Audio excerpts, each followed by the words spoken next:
Ya, assalamualaikum warahmatullahi wabarakatuh. Ya, alhamdulillah hadana li hada wa ma kunna linahtadiya laula an hadanallah. Walau anak Qur'anan surat bil jibalu, aku tiat bil ardu, aku lima bil mauta, balilahil amru jami'a. Inama amru ijarudaan salalahu kun fayakun. Bismillahirrahmanirrahim. Walau anak Qur'anan surat bihil jibalu, aku tiat bil ardu, aku lima bil mauta, balilahil amru jami'a. Inama amru ijarudaan salalahu kun fayakun.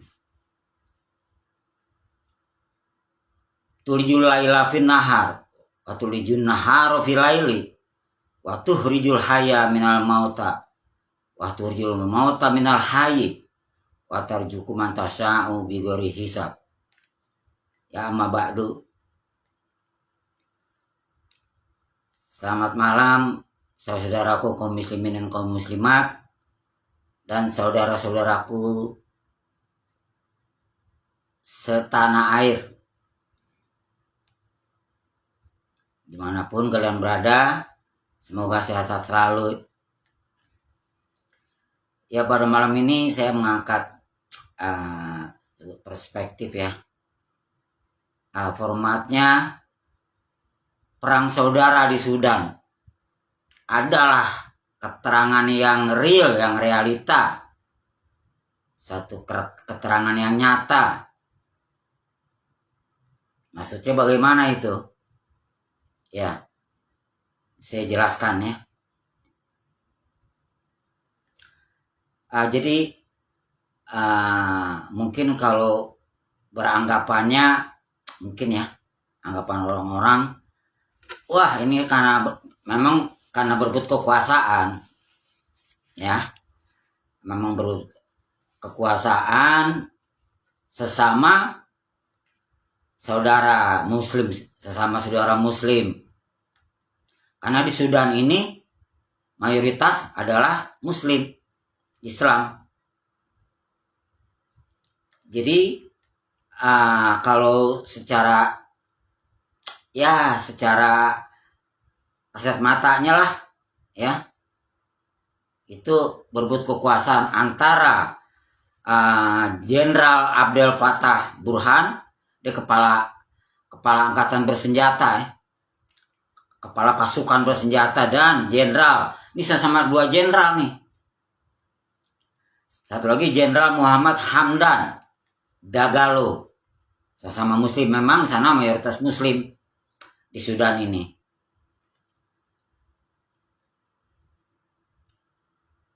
Itu kan kalau secara kasat mata, tapi kan belum dibongkar akar permasalahannya ini apa, gitu kan. Memang secara kasat mata saya katakan tadi ya, memang karena perebutan kekuasaan, tapi itu belum dibongkar akar permasalahannya, yang paling mengakar, akarnya yang ada di dalam bumi, di dalam tanah. Kan itu yang nggak kelihatan akarnya. Jadi yang pasti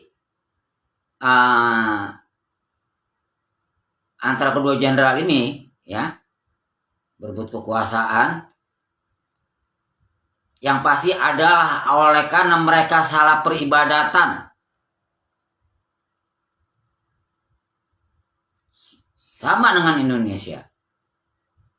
Indonesia memang tidak diperangi oleh negara lain. Ya. Tidak saling berbunuhan dengan negara lain. Tetapi kan saling berbunuhannya antar saudara.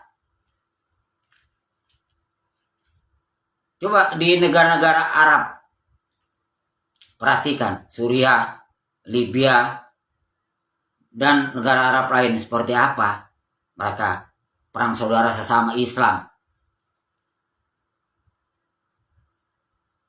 Ini suatu kenyataan. apa-apa yang pernah saya sampaikan, ya seperti itulah sebab-sebabnya, akar permasalahannya yang sudah saya sampaikan. Karena itu, Indonesia memang tidak berbunuhan dengan negara lain, tetapi sesama saudara. Seperti di negara Arab, sesama Muslim. Palestina tidak perang saudara sesama perang saudara ya di Palestina. Tetapi dihajar oleh Israel. Sampai akhirnya arogansi mereka sampai benar-benar nampak arogansinya. Mereka Muslim lagi sholat, ya, udah tidak ada istilah menunggu mereka selesai sholat. Orang Palestina ini di Masjid Al-Aqsa.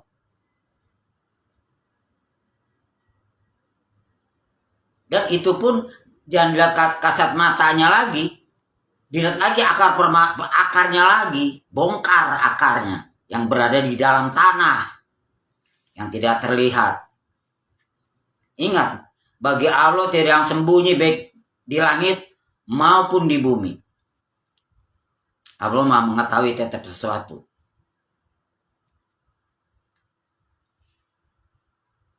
Palestina tidak memang, tapi dihajar oleh Israel. Israel Yahudi ini kan hampir sama dengan Islam. Mereka menyembah mesbah, ya, berhala mesbah, bait suci mesbah. Sama kan dengan Islam. Sunat juga mereka sunat, itu karena dari bapak kami Abraham yang mengajari. Yahudi juga.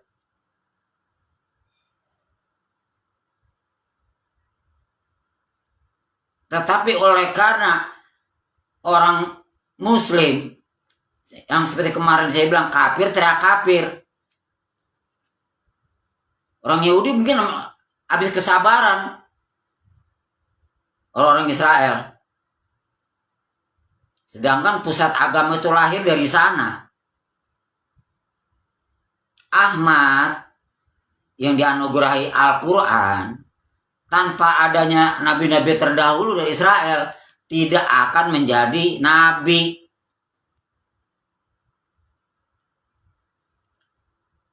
Berarti kan Israel itu pewaris.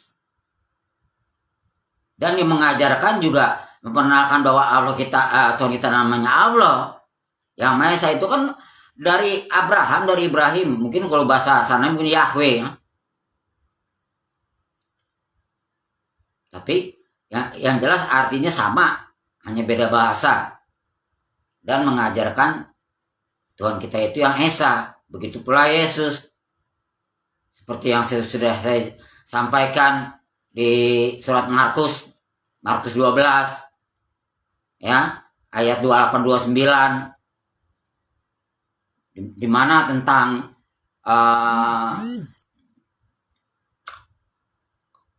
ahli kitab Taurat, berarti kan Yahudi. Taurat itu bisa aja ahli Taurat, ahli Yahudi, ahli kitab mungkin Taurat, bisa juga Mazmur atau Jabur. Ya sama kan Yahudi juga. Bertanya tentang hukum yang terutama. Hukum yang terutama itu pertanyaannya. Hanya Yesus jawab. Hukum yang utama, kata Isa Al-Masih, kata Mesias. Hukum yang utama adalah, ayo dengar orang Israel. Tuhan itu Allah kita. Tuhan itu yang Esa.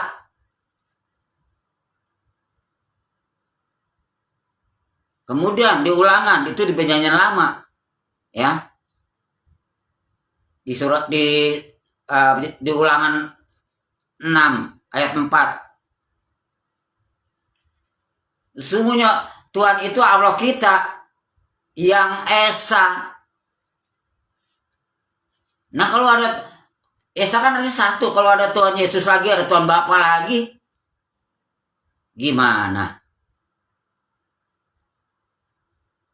Sedangkan Bapa kami Abraham berketuhanan yang Maha Esa, Tuhannya Esa. Yesus pun kakak saya juga begitu.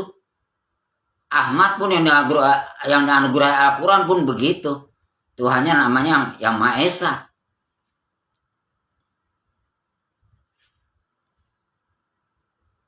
Jadi saya juga hadir ya, oleh karena saya terikat, saya terpasung, saya tersalib, yang tiada bisa lari, yang harus menyampaikan firman. Tuh pengertiannya. Dan kembali ke konteksnya ya. Adapun kejadian di Sudan, mereka memang ya lebih dominan Muslim ya. Seperti itulah akibatnya. Perang saudara Kabil dan Habil. Kalau kata Quran, kalau kata Ahmad terangkan di Quran. Karena apa? Mendekati pohon kayu yang terkutuk dalam Quran. Dan tanahnya pun tidak mereka muliakan. Seperti Indonesia. Bangsa kita nih, saudara saya nih. Negara lain memang tidak menghajar kita. Tetapi generasi kita, saudara kita yang saling hajar menghajar, saling berbunuhan. Baik manusia antar manusia, baik dihajar dengan adanya kecelakaan, baik dengan adanya bencana, baik dengan adanya wabah. Allah bermacam cara untuk menghajar kaum, ya, satu kaum yang musyrik atau kaum yang kafir. Kafir itu sudah saya terangkan, orang-orang yang tidak bermanfaat, kaum yang tiada berguna, kaum yang sia-sia. Arti kafir itu orang yang sia-sia.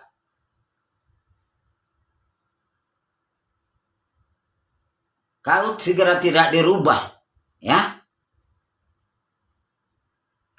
Quran udah menerangkan, Quran kan diturunkan untuk diwariskan. Ingat nih, sekali lagi saya katakan berulang-ulang bahwa Quran untuk diwariskan dan bukan untuk yang membuat Quran atas wahyu. Memangnya Quran memangnya biodata Ahmad.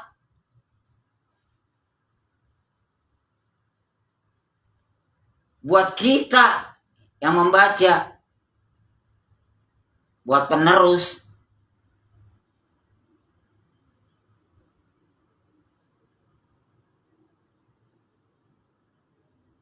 Kalau tidak dirubah, satu kaum ya tidak akan berubah nasibnya apabila kaum itu sendiri tidak mau merubahnya. Itu kan banyak di Quran. Kedua, Allah akan gantikan satu kaum yang lebih baik daripada kaum-kaum yang kafir, kata Quran. Tapi udah sekian lama memang tergantikan. Islam tersingkir ke pinggir. Lalu tempat-tempat yang strategis siapa yang nempati? Kita masih berbunuhan, saling bermusuh-musuhan. Sementara kaum lain yang bukan asli bangsa Indonesia, ada nenek moyangnya di luar, mereka diberkahi Allah, tinggal menyerokin rezeki di tanah air kita. Mereka tinggal menikmati, sementara kita sibuk saling bermusuhan, saling memfitnah, merancang bagaimana nih nanti mau hajar dia, baik kelompok per kelompok, baik perorangan. Polisi aja sebagai penegak hukum, coba berbunuhan. Coba deh pikirkan, ya kita kaji sama-sama. Sebelum kemerdekaan bagaimana sengsaranya bangsa Indonesia dijajah oleh Jepang. Ya, kita ambil yang terakhir aja. Jepang negara kecil, kok bisa jadi jeger di Indonesia yang begini luas negaranya? Kok bisa jadi jeger di Indonesia? Bisa menindas. Coba pikir. Sementara Islam udah banyak kan, wali-wali juga banyak dari sini. Maka banyak nama-nama yang pakai nama Muhammad, ada pakai nama Ahmad, nama-nama Arab berasal dari Quran. Artinya sebelum merdeka Islam udah banyak di negeri kita. Mendahulu penduduk kita udah banyak yang Muslim. Jepang di negara kecil bisa jadi jeger, bisa menindas bangsa kita.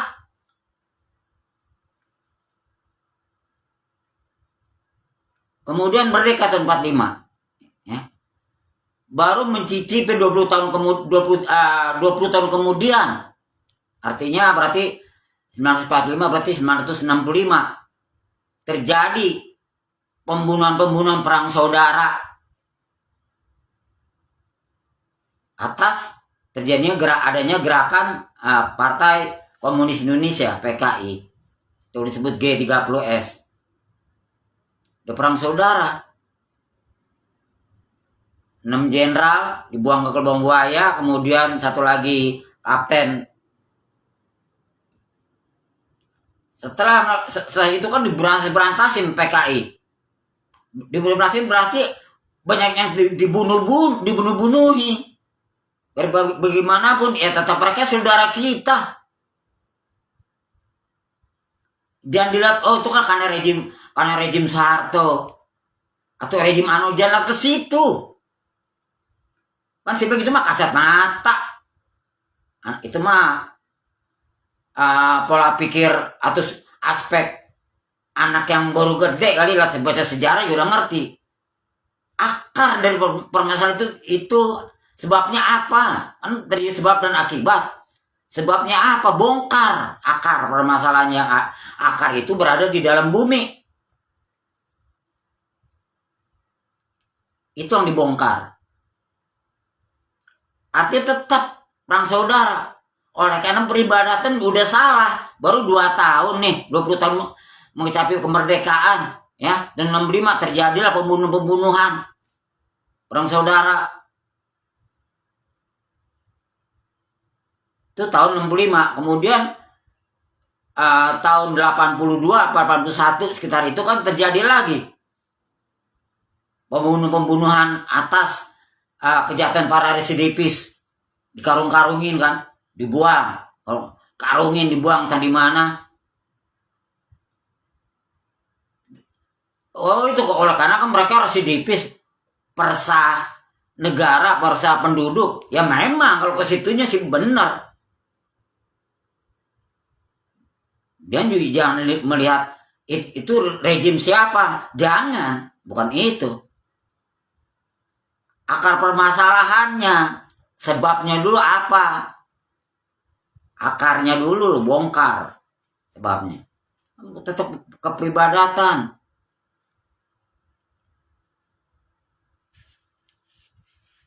Terus sampai tahun 98 ya. Terjadi lagi berapa ratus yang mati akibat kerusuhan 98. Api tumbuh di permukaan bumi Indonesia sampai pelosok-pelosok. Terus sampai sekarang selalu masih terjadi perang saudara, kekejian-kekejian. Jadi cermin nih, ya. Perang saudara di wilayah Arab, Jazirah Arab, ya. Syria, Suriah, Libya, sama-sama Islam.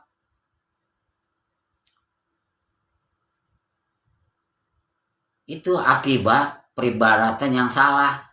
Akibat Sudan tidak memuliakan tanah airnya. Oleh karena Adamnya mendekati pohon kayu yang terkutuk dalam Quran. Karena Adam ini kan bisa pemimpin, bisa juga pemimpin satu pasukan, rumah tangga, artinya laki-laki lah. Karena laki-laki adalah yang diciptakan oleh Allah, yang lebih berkuasa daripada kaum Hawa. Pasangannya perempuan, Hawa pun ini kan simbol Adam, saya bilang. Hawa pun simbol. Hawa nafsu yang bikin apa? Yang menggoda laki-laki. Pasangannya apa yang menggoda? Hawa nafsu. Kan udah bilang satu simbol Adam tersebut.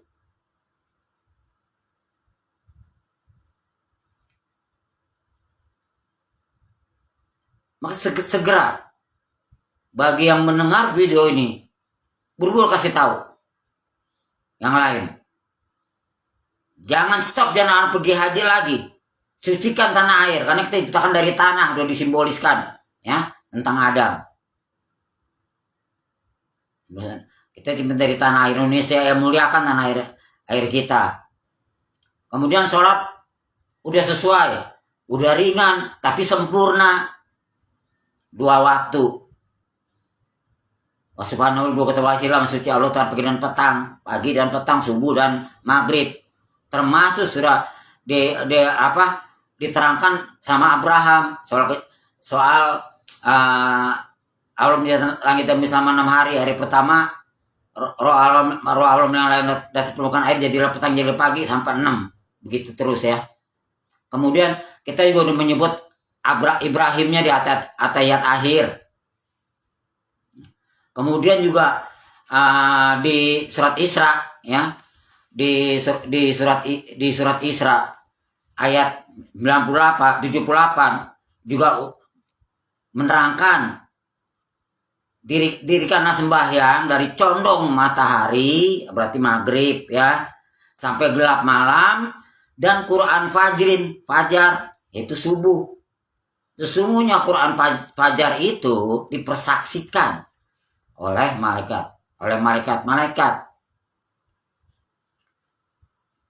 Tuh ayatnya. Jadi tolong dicatat, dilihat kitab nih Quran, supaya yang bertanya kalian memiliki kekuatan nih ayatnya, bukan mengada-ada, gitu kan? Tunjukkan ayatnya. Kemudian apabila masih ada nanya juga kiblat, kok jadi ke timur nih, gitu kan? Kasih terangin ayat.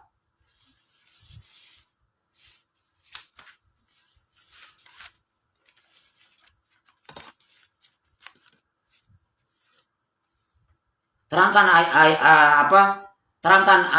ayat Al-Baqarah. Yaitu surat Al-Baqarah di ayat 142. Terangkan. Nanti akan berkata orang-orang yang bodoh di antara manusia. Tuh. Mengapa mereka itu berpaling dari kiblatnya yang dahulu?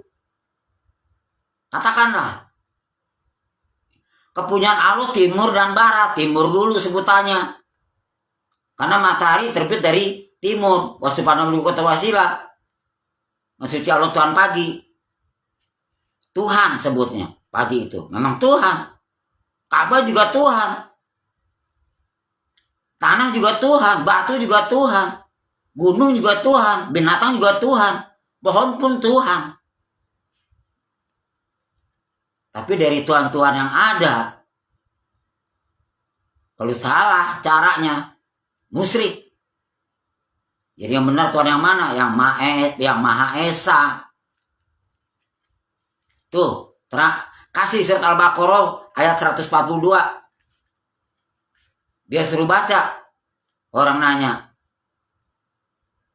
Nanti akan berkata orang-orang bodoh di antara manusia, mengapakah mereka berpindah kiblat? Ya, kiblat yang dahulu. Katakanlah, ini masih ayat. Kepunyaan Allah timur dan barat. Dia ini kan berarti orang ketiga, Allah, Ahmad yang memiliki Quran dan Quran, dan dia. Ada lagi orang ketiga yang menyampaikan, yang membacakan. Dia itu adalah yang membacakan, yang menerangkan. Dia menunjuki jalan yang lurus. Tuh. Dia menunjuki siapa yang dikehendakinya ke jalan yang lurus. Kalau tidak lurus, saya tidak akan menunjuki kalian. Ini adalah jalan kebenaran. Ini adalah jalan yang menyelamatkan dunia dan akhirat yang saya terangkan. Dengan nama Islamnya disebut Islam Pancasila. Yang sudah menjadi konstitusional. Yang nggak bisa berubah-ubah, nggak bisa tawar-tawar. Artinya, penduduk negeri harus berkewajiban, wajib hukumnya untuk mengikuti Pancasila yang berkutan yang Maha Esa. Udah wajib hukumnya karena udah konstitusional, udah ketetapan negara. Nentang saya, oke lah nentang saya. Tapi Allah satu, kedua kalian juga nentang negara. Karena sudah menjadi konstitusional Pancasila ini.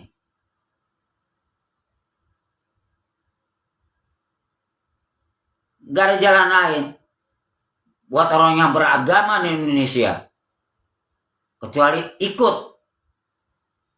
Kalau tidak, ya akibatnya keturunangan kalian lihat aja nanti. Gak kasihan kalau menjadi kaum yang terhina, kaum yang ternista di bumi Indonesia yang suci ini. Kalau tidak taat apa-apa yang saya sampaikan, ini karena saya berkasih sayang. Karena saya sayang dengan kalian, dengan saudara-saudara saya Indonesia. Kalau tidak saya menyayangi, ya masa bodoh. Nafsi-nafsi aja. Kan gitu. Tidak bisa. Hidupnya harus bermanfaat. Yang tidak bermanfaat itulah orang kafir. Orang yang tidak berguna itulah orang kafir. Bagaimana supaya jadi orang kafir? Ya harus bermanfaat. Jadi orang harus berguna. Tujuan saya kan memberi keselamatan, menyelamatkan dari orang Islam, terutama saudara saya sendiri yang seiman. Kedua, kaum Kristiani. Yesus hanya menyelamatkan kaum Yahudi dari menyembah berhala bait suci mezbah. Hanya menyelamatkan bangsanya. Mezbah itu dirobohkan tapi dia ingin sembah. Tuh, makanya tidak menggantikan lagi, membangun lagi mezbah. Tidak, karena dia total merubah. Dulu begitu banyak nabi-nabi tetap Yahudi, tidak merubah. Ketika Isa, ketika Mesias, Elia dibangkitkan menjadi Rasul, nah itu nggak mendirikan mezbah lagi, sedangkan mezbah itu kan sebagai harus dibangun, harus dibuat lagi sebagai tanda telah bertemu dengan Tuhannya. Ini adalah tabut perjanjian yang diinin sama oleh bapak kami Abraham. Tapi karena dia ingin total mengubah, ya udah nama perjanjian ya Yahudi, Taurat, Zabur, surah perjanjian, surah